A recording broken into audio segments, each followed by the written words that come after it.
Em mensagem ao Congresso, o governo pede a aprovação da reforma tributária. Documento foi entregue pelo ministro-chefe da Casa Civil. Privatizações e novo marco legal para o saneamento básico também são defendidos pelo Executivo. A recuperação da economia também vai ser prioridade no Congresso. Meta é aprovar a reforma tributária e gerar empregos. Uma reforma, logicamente, que não castigue ainda mais o bolso dos nossos cidadãos, mas que, ao contrário, promova um renovado ambiente de negócios com mais empregos e com mais crescimento econômico. E vai ser criado um projeto de lei para tirar os brasileiros que estão na China por causa do coronavírus. Hoje é terça-feira, 4 de fevereiro, e esses são os destaques do Senado Notícias que começa agora.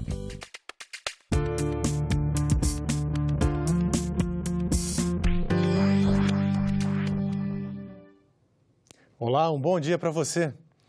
Está oficialmente aberto o ano legislativo. Na cerimônia realizada nesta segunda-feira, representantes dos 3 poderes apresentaram as prioridades para 2020.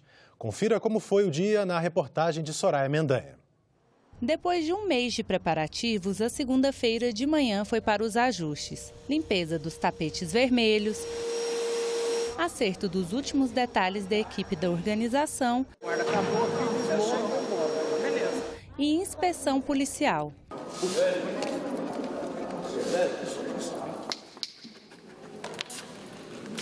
Teve também ensaio das tropas.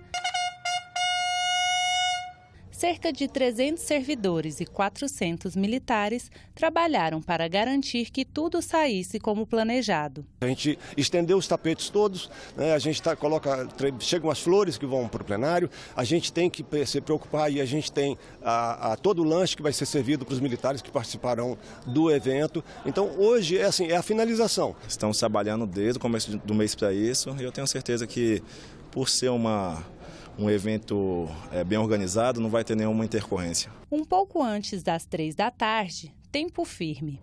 Câmeras ligadas, imprensa a postos. As autoridades começaram a chegar ao Palácio do Congresso Nacional. Após todos ocuparem seus lugares no plenário da Câmara dos Deputados, a cerimônia foi iniciada. Declaro aberta a sessão solene. O hino nacional foi executado pela Banda dos Fuzileiros Navais.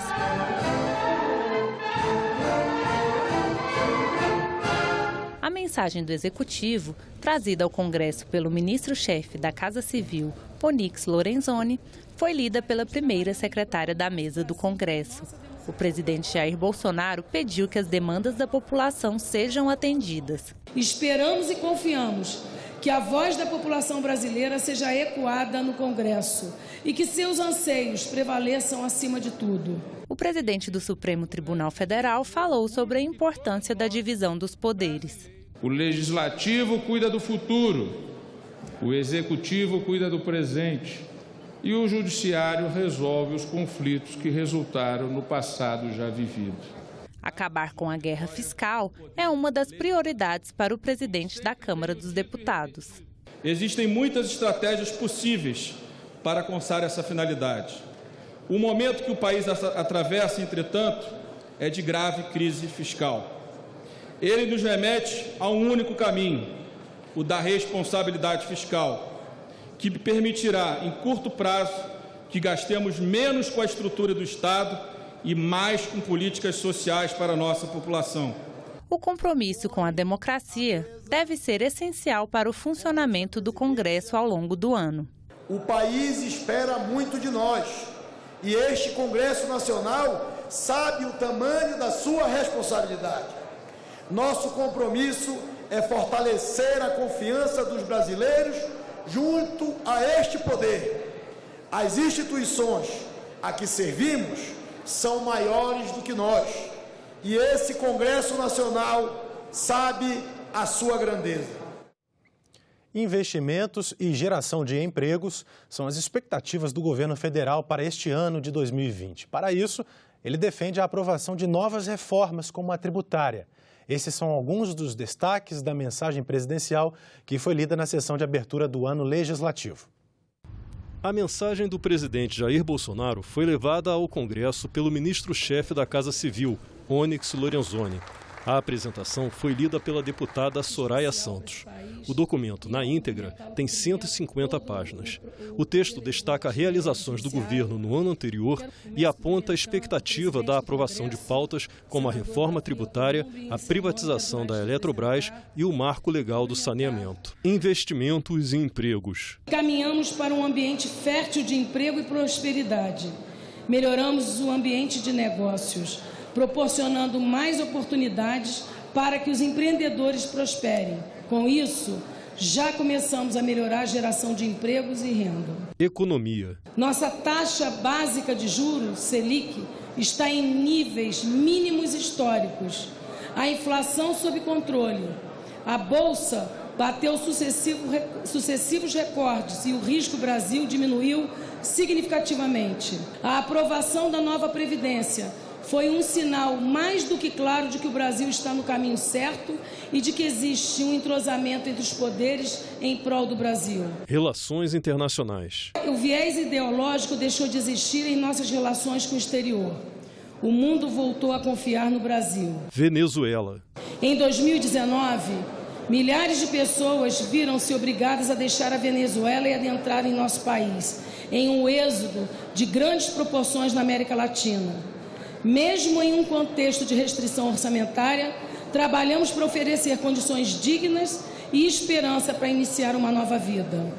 Pauta do Congresso. Outros projetos em tramitação em nosso parlamento ao longo de 2020 precisam da devida apreciação e votação, de modo que o Estado atenda às legítimas aspirações da sociedade brasileira, registrando marcos históricos de conquista, dentre os quais podemos citar o projeto da reforma tributária, do contribuinte legal, do programa Verde e Amarelo, da independência do Banco Central, da privatização da Eletrobras, do plano de promoção do equilíbrio fiscal, do novo marco legal do saneamento e do plano Mais Brasil, composto pelas PECs emergencial, do Pacto Federativo e dos fundos públicos. A mensagem presidencial é entregue anualmente ao parlamento, sempre apontando as prioridades do governo. É uma espécie de convite a parcerias e uma indicação daquilo que é considerado fundamental. Ultimamente, os presidentes da República têm comparecido pessoalmente para entregar a mensagem ao Congresso somente no primeiro ano de seus mandatos. O presidente do Supremo Tribunal Federal, Dias Toffoli, prestigiou a cerimônia no Congresso. Ele usou os 15 minutos do seu discurso para ressaltar a importância do respeito mútuo e da separação dos três poderes para o fortalecimento da democracia. Em uma mesa formada quase só por homens, a deputada Soraya Santos, primeira secretária da mesa diretora do Congresso, foi homenageada por Toffoli, que ressaltou sua luta em defesa dos direitos das mulheres. No momento em que extremistas desqualificam o papel do Legislativo, o discurso do presidente do Supremo teve mote único: a importância do Congresso para a democracia. E não é por outro motivo que tanto o Poder Executivo venha a este Parlamento para entregar publicamente o relatório de suas atividades e as suas perspectivas. Exatamente é o respeito ao voto de cada um das senhoras e dos senhores parlamentares. É exatamente o Poder Legislativo o espaço no qual, por excelência, se realiza o princípio democrático. É aqui que a vontade popular se realiza. O papel de cada um dos poderes na democracia foi demarcado com a figura temporal de passado, presente e futuro. O Legislativo cuida do futuro, o Executivo cuida do presente e o Judiciário resolve os conflitos que resultaram no passado já vivido. Na presença do chefe dos procuradores, que já foram chamados de quarto poder, Toffoli ressaltou a formação clássica da República Brasileira. Não podemos deixar de ter em mente essa divisão de competências tão clássica e que mostra o verdadeiro papel de cada um dos poderes. E por que não relembrar? Só são 3 poderes. No Brasil, assim como no mundo ocidental democrático, somos 3 poderes. E para rebater o senso comum, que vê o judiciário como uma instituição morosa e improdutiva, Toffoli apresentou números e agradeceu a parceria com o Legislativo. Nosso judiciário é dos mais produtivos do mundo. O relatório Justiça em Números revelou que, em 2018, o número de processos em tramitação em todo o país diminuiu 1 milhão. Foram 32 milhões de decisões terminativas de processo. Isso tudo é resultado também da harmonia e da colaboração entre os poderes. O discurso do presidente do Congresso Nacional encerrou a cerimônia de inauguração dos trabalhos legislativos. A reforma tributária, o Pacto Federativo e a PEC emergencial são alguns dos temas que devem ter prioridade neste ano. O presidente Davi Alcolumbre entregou o relatório de atividades do Senado e do Congresso referente ao primeiro ano desta legislatura. Trabalhamos muito, tanto que no Senado Federal, por exemplo, 325 matérias foram deliberadas ao longo do ano. O maior número de deliberações no primeiro ano de uma legislatura em mais de 2 décadas. Na Câmara dos Deputados não foi diferente, com mais de 124 matérias analisadas.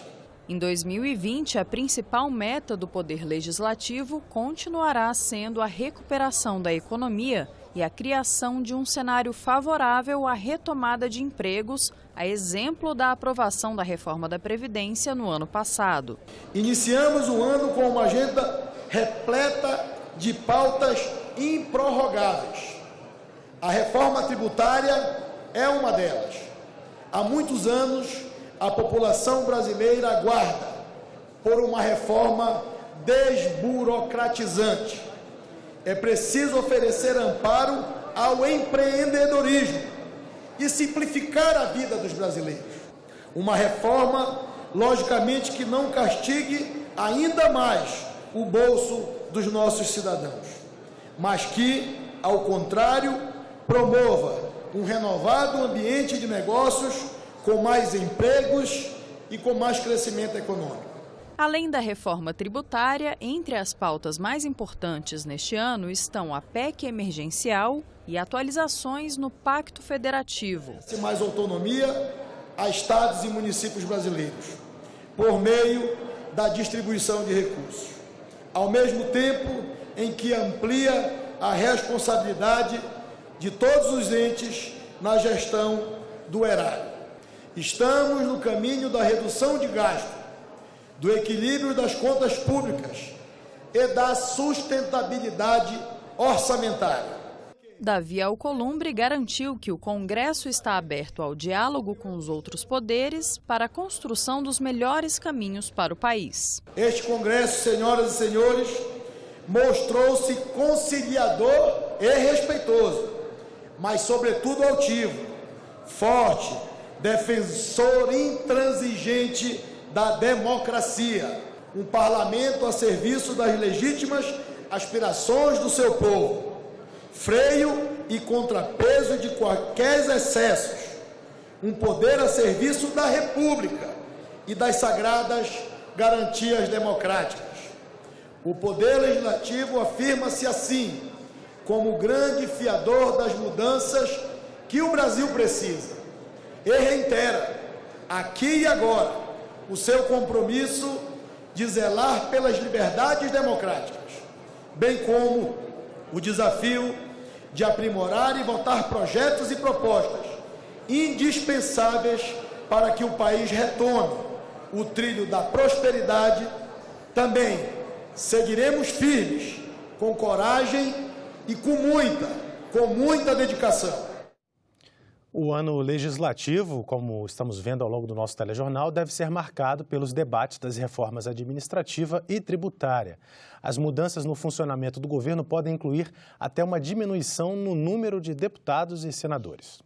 Nós temos aí 3 reformas importantes para colocar em pauta, que é a reforma tributária. Essa sim vai alavancar a economia, acho que vai angariar mais investimento de recursos estrangeiros no país. E também a reforma administrativa, é importante. E paralelamente nós temos que criar também a reforma do Banco Central, dando autonomia ao Banco Central. Vai ser uma disputa e a sociedade vai ter que estabelecer uma pressão para que, se houver essa reforma tributária, nós tenhamos realmente uma mudança para melhor, no sentido de justiça tributária. Nós temos um calendário de eleições esse ano que vão atrapalhar sobremaneira as pautas do Congresso. Quanto antes nós estivermos debatendo isso é em paralelo ao que já está acontecendo.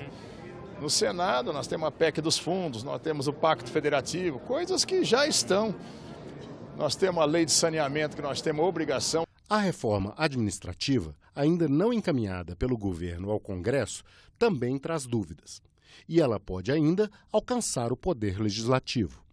A gente precisa ver até que ponto vai essa desregulamentação, o que é que vai deixar de ser atribuição exclusiva do Estado, o que é que não vai ser, o que é que vai ter carreira, o que é que não vai ter. Tenho advogado, enxugamento, um legislativo mais enxuto, mais competente, mais qualificado, capaz de recuperar a credibilidade diante da opinião pública brasileira. Isso vai exigir cortar na própria carne, né? Nós temos que reduzir o número de senadores, o número de deputados. Nós não podemos também ficar só no andar de baixo, nós temos que começar no andar de cima, eliminando os privilégios, aqueles que são considerados privilégios das autoridades. É isso que confere autoridade para a mudança. E vamos ver agora detalhes dessas 2 reformas. Reforma administrativa, a reforma administrativa e a reforma tributária. Detalhes na reportagem de Dinalva Ferreira. Simplificar o modelo de arrecadação e distribuição do dinheiro dos impostos que são cobrados no país é um desafio antigo, desses que não saem da pauta. Governadores e prefeitos, eles têm, dentro das suas bases ali, do seu entendimento, eles têm defendido sim uma reforma tributária. E todo mundo entende que ela é urgente, é necessária e precisa para poder fazer o Brasil avançar e crescer, independente de qualquer governo, né? Tanto que ela vem sendo discutida desde o governo Fernando Henrique Cardoso e nunca conseguiu avançar. E agora parece que há uma força, uma vontade política, né, capitaneada aí pelo presidente Davi Alcolumbre e pelo presidente Rodrigo Maia, para que isso aconteça, né? A modernização do sistema tributário entrou no plano de reformas prioritárias do governo.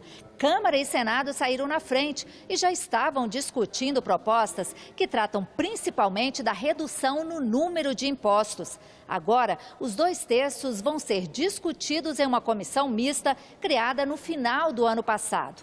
A intenção é receber as sugestões do governo e chegar a um texto único e de consenso. O governo também quer continuar a reduzir o déficit fiscal, que em 2019 foi de 95 bilhões de reais. Por isso, outra reforma que está entre as prioridades deste ano é a administrativa. A equipe econômica vai encaminhar ao Congresso uma proposta fatiada. Parte do texto deverá chegar em fevereiro, em uma proposta de emenda à Constituição. Outros pontos da reforma deverão vir por meio de decretos e projetos de lei. A expectativa do governo é avançar na análise das pautas prioritárias ainda no primeiro semestre, apesar do calendário eleitoral. As convenções só começam a se realizar meados de julho até início de agosto. Portanto, nós temos todo o primeiro semestre para poder correr e aprovar essas matérias que são prioritárias prioritárias para o governo. Então, existe uma disposição dos presidentes do Senado e da Câmara e das lideranças partidárias para agilizar a tramitação dessas matérias. Álvaro Marmoni, consultor jurídico da Hold Assessoria Legislativa, avalia que há uma vontade política, como há muito tempo não se via no Congresso, para fazer a reforma tributária.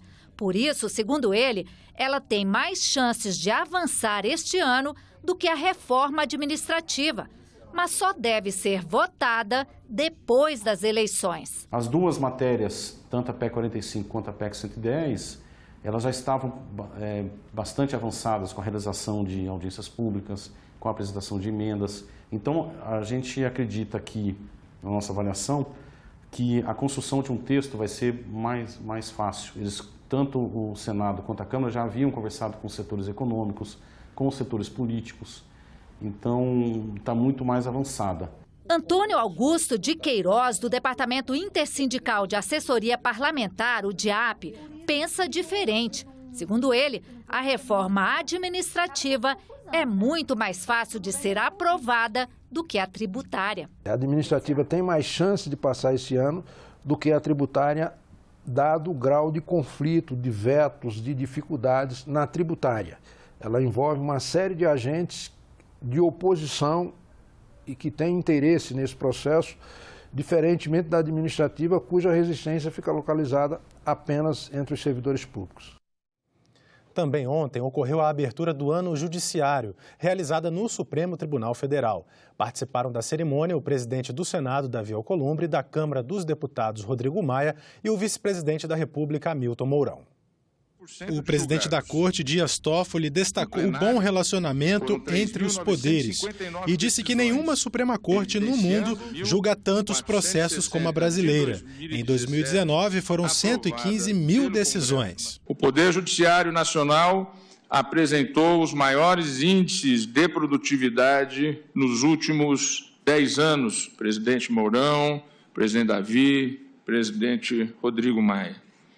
E não há dúvida de que esse trabalho também conta com a harmonia, com a colaboração, com os projetos de lei que são aprovados pelo Congresso Nacional e com o auxílio do governo federal. O presidente do Supremo também falou sobre as pautas de relevância que a Corte vai enfrentar em 2020. Diversas questões de natureza tributária, como os embargos de declaração relativos à incidência de ICMS na base de cálculo do PIS e da COFINS.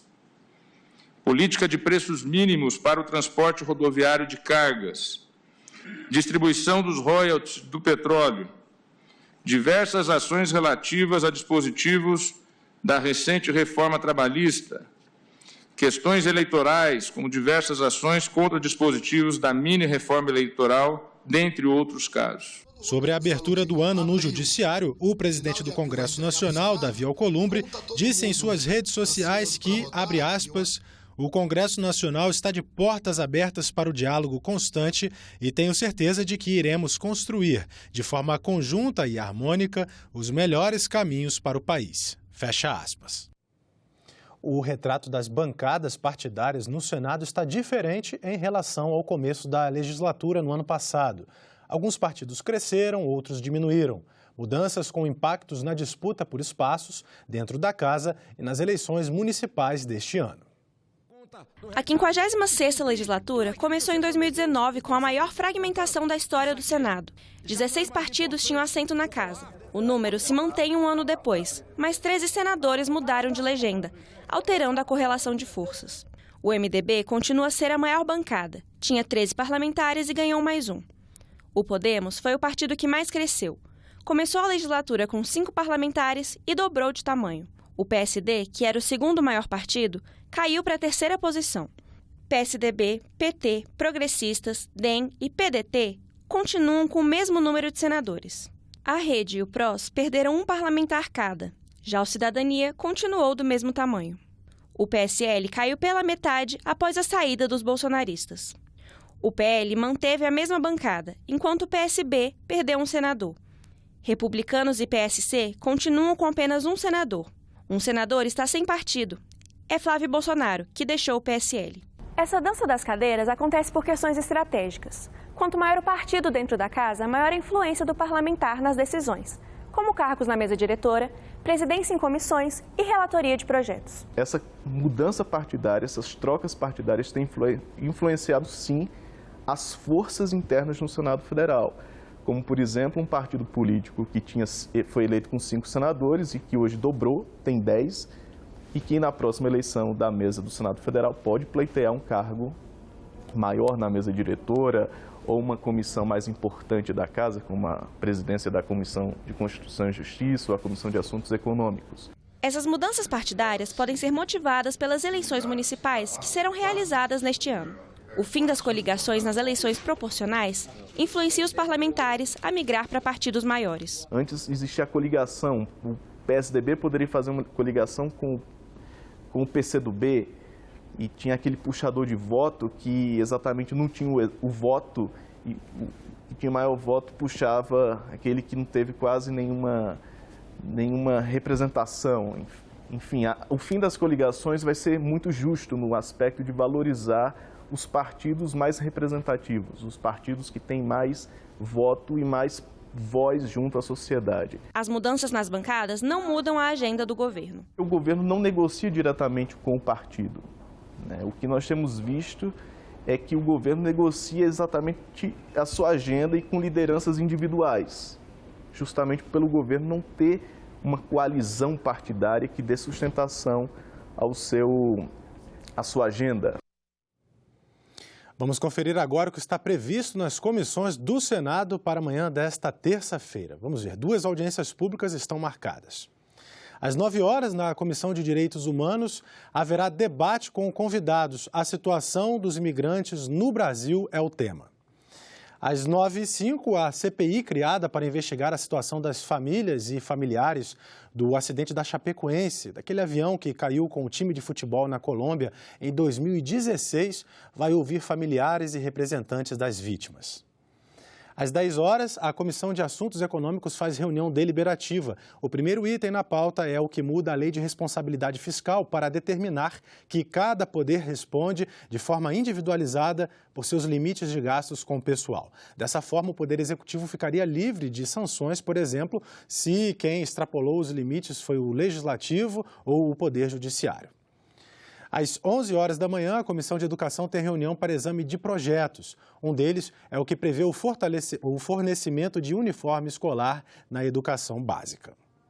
Muito bem, um dos primeiros assuntos do Congresso neste ano deve ser o resgate dos brasileiros que estão na China com risco de contraírem o novo coronavírus. A repórter Isabela Dutra explica agora para a gente como vai ser isso resolvido e como aqui o Senado pode participar disso. Bom dia, Isabela.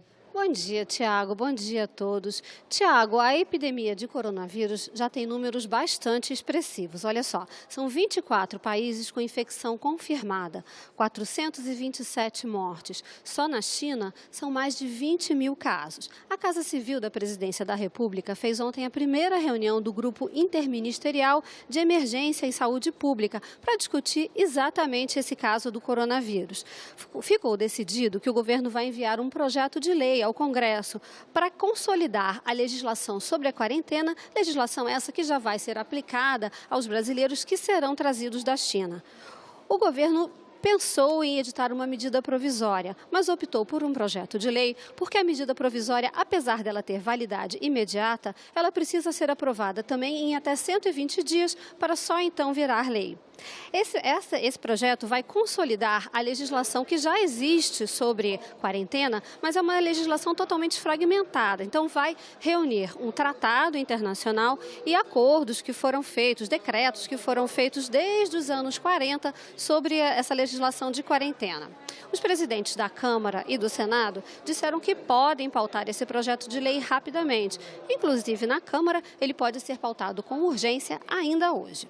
Segundo o Ministério da Saúde, esse projeto é necessário para criar uma garantia jurídica, possa garantir apoio a esses brasileiros que ficarão em quarentena. Apoio médico, apoio social e apoio também psicológico, porque eles vão ficar confinados sem o seu direito de ir e vir. Além do projeto de lei, o governo vai reconhecer um estado de emergência pública, mesmo sem ter nenhum caso confirmado. Esse estado de emergência, ele é importante para fins administrativos, inclusive por causa dos gastos que serão feitos para manter essas pessoas, para trazer essas pessoas de Wuhan, que foi a cidade chinesa onde começou o surto da doença, e para manter essas pessoas em quarentena. 40 brasileiros já manifestaram o desejo de voltar para o Brasil. O governo ainda vai definir onde essas pessoas ficarão, mas algumas opções são as bases aéreas de Anápolis, Florianópolis ou de alguma cidade do Nordeste. Por enquanto, a opção que deve ser escolhida, a melhor opção, seria Anápolis, pela proximidade com Brasília e também para o caso de ter vários hospitais das Forças Armadas aqui, então, para qualquer emergência. O Brasil tem hoje 14 casos suspeitos, mas nenhum confirmado, Tiago. Obrigado, Isabela. Vamos acompanhar aí esta situação. E nós ficamos por aqui. Você pode rever as reportagens desta edição na nossa página na internet, senado.leg.br/TV. Fique agora com um clipe de imagens especiais desse primeiro dia de inauguração dos trabalhos legislativos em 2020.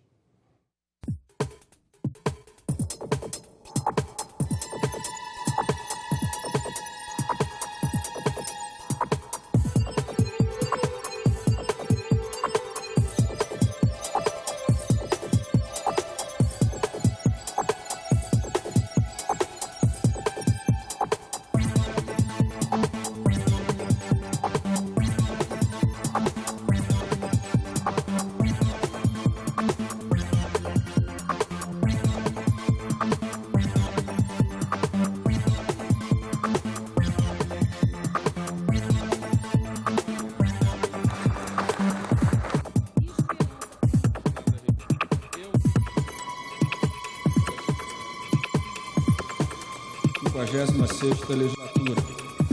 E simplificar a vida dos brasileiros.